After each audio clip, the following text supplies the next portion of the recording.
Assalomu alaykum Poykiza oshxona kanali kuzatuvchilari, sog' omonmisizlar? Ro'zai Ramazon oylarida ro'zalarni tutib, ibodatlarni qilib charchab qolmayapsizlarmi? Bugun sizlar bilan bittada o'xshab chiqadigan qozon somsa retseptini bo'lishmoqchiman. Avvalambor xamirini tayyorlab olamiz. Unimizni elab solib, ozgina suv, bitta tuxum, tuz solib, xamir qorib olamiz. Xamirimiz o'rtacha xamir bo'lishi kerak. Yarim soat tingandan keyin yana mushtlab, yana yarim soatga tindirib qo'yamiz. 2-3 marta shunaqa mushtlab tindirib qo'ysanglar, xamiringlar juda ham silliq va mayin bo'lib chiqadi. Qavatlari ham bilinib, alohida bo'lib, qarsillama somsa bo'lib chiqadi. Ozgina dumba yog'i va somsabob saryog'imizdan tavaga qo'yib, eritib olamiz. Xamirimizni yupqaroq qilib yoyib ochib olamiz. Yog'imizni surtib chiqamiz. Yog'imizni surganimizdan keyin birpas ochuv holida qoldiramiz. Sag'al qotib olishi kerak saryog'lari.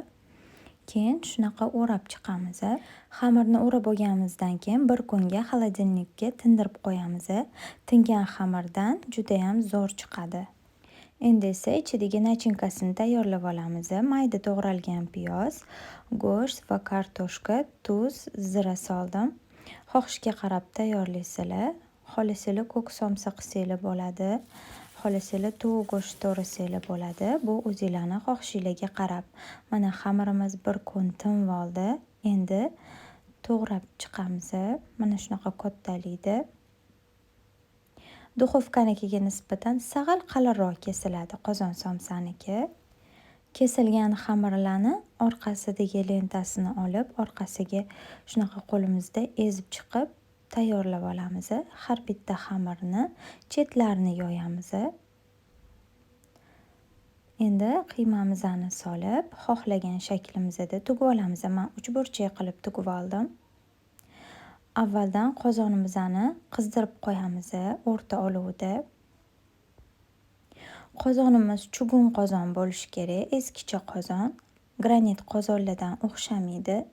Tuxumni oqiga botirib olib, ustiga esa tuxumni sarig'iga ozgina sut aralashtirib surib chiqamiz. Qozonga yopishtirayotganda 1-2 daqiqa ushlab turamiz qo'limizda. Yaxshilab yopishib olish kerak. Keyin qo'yib yuborsak, yaxshilab yopishib oladi. Shunaqa suv sepib chiqamiz. Tegi yaxshilab qizarib olgandan keyin qozonimizni teskari o'girib, past olovga 10-15 minut qo'yib, ustini qizartirib olamiz.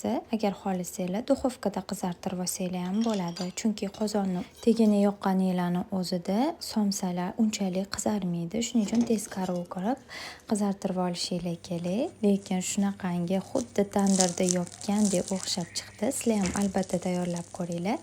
Video yoqqan bo'lsa, albatta like bosib, kanalimga obuna bo'linglar.